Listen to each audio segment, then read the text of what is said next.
ನೆನ್ನೆ ಸಚಿವ ನಾಗೇಂದ್ರ ಅವರು ಬಿ ಶ್ರೀರಾಮುಲು ಅವರಿಗೆ ಸಿನಿಮಾ ಸ್ಟೈಲ್ನಲ್ಲಿ ಒಂದು ಡೈಲಾಗನ್ನು ಹೊಡೆದಿದ್ರು. ರಾತ್ರಿ ಆಗಿ ಬೆಳಗಾಗೋದ್ರಲ್ಲಿ ಶ್ರೀರಾಮುಲು ಅವರು ಅವರದೇ ಕ್ಷೇತ್ರದ ಸುಮಾರು 30 ಜನ ಕಾಂಗ್ರೆಸ್ನ ನಾಯಕರನ್ನ ಬಿಜೆಪಿಗೆ ಸೇರ್ಪಡೆಗೊಳಿಸಿದ್ದಾರೆ. ಲೋಕಸಭಾ ಚುನಾವಣೆ ಹಿನ್ನೆಲೆಯಲ್ಲಿ ಬಿ ಶ್ರೀರಾಮುಲು ಅವರು ಬಿಜೆಪಿ ಅಭ್ಯರ್ಥಿಯಾಗಿದ್ದಾರೆ ಬಳ್ಳಾರಿ ಲೋಕಸಭಾ ಕ್ಷೇತ್ರದಿಂದ. ಮತ್ತೊಂದು ಕಡೆ ಬಿ ನಾಗೇಂದ್ರ ಅವರು ಈ ಬಾರಿ ಕಾಂಗ್ರೆಸ್ ಅಭ್ಯರ್ಥಿಯನ್ನು ಗೆಲ್ಲಿಸಿಕೊಂಡು ಬರೋದಕ್ಕೆ ರಣತಂತ್ರವನ್ನು ಹೆಣೆದಿದ್ರು. ನಿನ್ನೆ ಸಿನಿಮಾ ಸ್ಟೈಲ್ನಲ್ಲಿ ಡೈಲಾಗನ್ನು ಹೊಡೆದಿದ್ರು. ಇದು ನನ್ನ ಕೋಟೆ ಅನ್ನುವ ಅರ್ಥದಲ್ಲಿ ಸಿನಿಮಾ ಸ್ಟೈಲ್ನಲ್ಲಿ ಡೈಲಾಗನ್ನು ಹೊಡೆದಿದ್ರು. ಡೈಲಾಗ್ ಹೊಡೆದು ಒಂದು ದಿನ ಕಳೆದಿಲ್ಲ, ರಾತ್ರಿ ಆಗಿ ಹಗಲಾಗೋಷ್ಟರಲ್ಲೇ ರಾತ್ರೋರಾತ್ರಿ 30 ಜನ ಕೈ ನಾಯಕರನ್ನ ಬಿಜೆಪಿಗೆ ಕರೆದುಕೊಂಡು ಬಂದಿದ್ದಾರೆ ಬಿ ಶ್ರೀರಾಮುಲು. ಇದು ರಿಪಬ್ಲಿಕ್ ಕನ್ನಡದ ಪೊಲಿಟಿಕಲ್ ಎಕ್ಸ್ಕ್ಲೂಸಿವ್ ಸ್ಟೋರಿ. ನಿನ್ನೆ ರಿಪಬ್ಲಿಕ್ ಕನ್ನಡ ಬ್ರೇಕ್ ಮಾಡಿದ್ದ ಅತಿ ದೊಡ್ಡ ರಾಜಕೀಯ ಸುದ್ದಿ ಅದು. ಸವಾಲನ್ನು ಹಾಕಿದ್ರು ಬಿ ಶ್ರೀರಾಮುಲು ನಾಗೇಂದ್ರ ಅವರು ಬಿ ಶ್ರೀರಾಮುಲು ವಿರುದ್ಧ. ಅವರದೇ ಕ್ಷೇತ್ರದಲ್ಲಿ ನಾಗೇಂದ್ರ ಅವರು ಪ್ರತಿನಿಧಿಸುವಂಥ ಕ್ಷೇತ್ರದಿಂದಲೇ 30ಕ್ಕೂ ಹೆಚ್ಚು ಕಾಂಗ್ರೆಸ್ ಮುಖಂಡರನ್ನ ಬಿಜೆಪಿಗೆ ಸೆಳೆಯುವಲ್ಲಿ ಯಶಸ್ವಿಯಾಗಿದ್ದಾರೆ ಶ್ರೀರಾಮುಲು ಅವರು. ಸಿರಿವಾರ ಮೋಕಾ ಭಾಗದ ಬೂತ್ ಮುಖಂಡರು ಬಿಜೆಪಿಗೆ ಸೇರ್ಪಡೆಗೊಂಡಿದ್ದಾರೆ. ಶ್ರೀರಾಮುಲು ಅವರ ನೇತೃತ್ವದಲ್ಲಿ ಕಾಂಗ್ರೆಸ್ ತೊರೆದು ಬಿಜೆಪಿಗೆ ಸೇರ್ಪಡೆಯಾಗಿದ್ದಾರೆ. ನೋಡಿ, ನಿನ್ನೆ ರಿಪಬ್ಲಿಕ್ ಕನ್ನಡದಲ್ಲಿ ಈ ಒಂದು ಸುದ್ದಿಯನ್ನ ಎಕ್ಸ್ಕ್ಲೂಸಿವ್ ಆಗಿ ಬ್ರೇಕ್ ಮಾಡಿತ್ತು. ಆ ಮೂಲಕ ಬಳ್ಳಾರಿಯಲ್ಲಿ ಹಾಲಿ ಮತ್ತು ಮಾಜಿ ಸಚಿವರ ನಡುವೆ ಚುನಾವಣೆಯ ವಾರ್ ಶುರುವಾಗಿತ್ತು ಅನ್ನುವ ಸುದ್ದಿ ಆಗಿತ್ತು.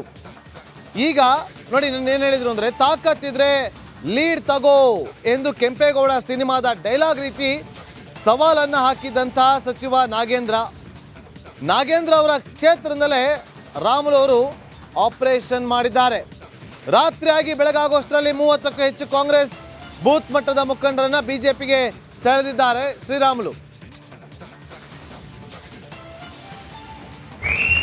ನಾವೆಲ್ಲ ಕೂಡ ಒಟ್ಟಾಗಿ ಕೃಷಿ ಮಾಡಿ ನಾವು ಈ ಬಾರಿ ನಾನಿವತ್ತು ಎದೆ ತಟ್ಕೊಂಡು ಹೇಳಿದ್ದೇನೆ, ಮೋಕ ನಂದು ಬಂದು ತಾಕತ್ತಿದ್ರೆ ಈ ಭಾಗದಲ್ಲಿ ನಿಮ್ಗೆ ತಾಕತ್ತಿದ್ರೆ ನೀರು ತಗೊಂಡು ತೋರಿಸ್ರಿ ಅಂತ ಹೇಳ್ತಾ ಇದ್ದೀನಿ. ಇವತ್ತು ಯಾವುದೇ ಕಾರಣಕ್ಕೂ ಈ ಭಾಗದಿಂದ ನಿಮಗೆ ಲೀಡ್ ಕೊಡೋದಿಲ್ಲ. ಯಾಕಂದ್ರೆ ಒಳ್ಳೆ ಕೆಲಸವನ್ನು ಕಾಂಗ್ರೆಸ್ ಪಕ್ಷ ಮಾಡಿಕೊಂಡು ಹೋಗ್ತಾ ಇದೆ. ಇವತ್ತು ಜಾತಿಗಳಲ್ಲಿ ಧರ್ಮದ ವಿಷ ಬೀಜವನ್ನು ಬಿತ್ತುವಂತ ಈ ಬಿಜೆಪಿಗೆ ಇವತ್ತು ಪಕ್ಷ. ಮತ್ತಷ್ಟು ಮಾಹಿತಿಯನ್ನು ಕೊಡೋದಕ್ಕೆ ನಮ್ಮ ಬಳ್ಳಾರಿ ಪ್ರತಿನಿಧಿ ರೇಣುಕಾರಾಧ್ಯ ಈಗ ಲೈವ್ನಲ್ಲಿ ಜಾಯ್ನ್ ಆಗಿದ್ದಾರೆ. ರೇಣುಕಾರಾಧ್ಯ, ಸಿನಿಮಾ ಡೈಲಾಗ್ ಹೊಡೆದ್ರು ಆ ಕಡೆ ಸಚಿವರು, ಈ ಕಡೆ ಮಾಜಿ ಸಚಿವರು ರಾತ್ರೋರಾತ್ರಿ ಆಪರೇಷನ್ ಮಾಡೋದ್ರಲ್ಲಿ ಯಶಸ್ವಿಯಾಗಿದ್ದಾರೆ. ಏನಾಯಿತು ಬಳ್ಳಾರಿಯಲ್ಲಿ?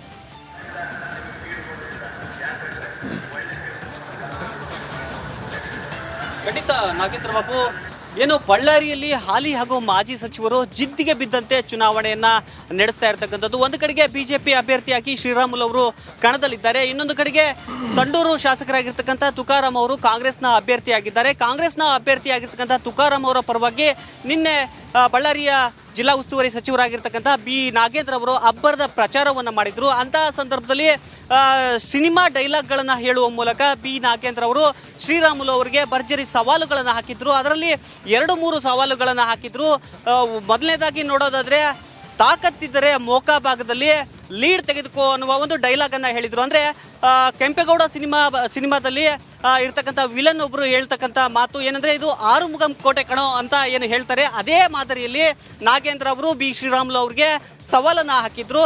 ಆ ಸವಾಲಿನ ಬಳಿಕ ಸಾಕಷ್ಟು ಕಾಂಗ್ರೆಸ್ ಕಾರ್ಯಕರ್ತರಲ್ಲಿ ಉತ್ಸಾಹ ಹೆಚ್ಚಾಗಿತ್ತು. ಇನ್ನೊಂದು ಕಡೆಗೆ ಬಿಜೆಪಿ ವಲಯದಲ್ಲೂ ಕೂಡ ಒಂದು ರೀತಿ ಮಂಕಾದ ವಾತಾವರಣ ನಿರ್ಮಾಣವಾಗಿತ್ತು. ಜಿದ್ದಿಗೆ ಬಿದ್ದಂತೆ ಬಿಜೆಪಿ ನಾಯಕರು ರಾತ್ರೋರಾತ್ರಿ ಪ್ಲಾನ್ ಅನ್ನು ಮಾಡ್ತಾರೆ.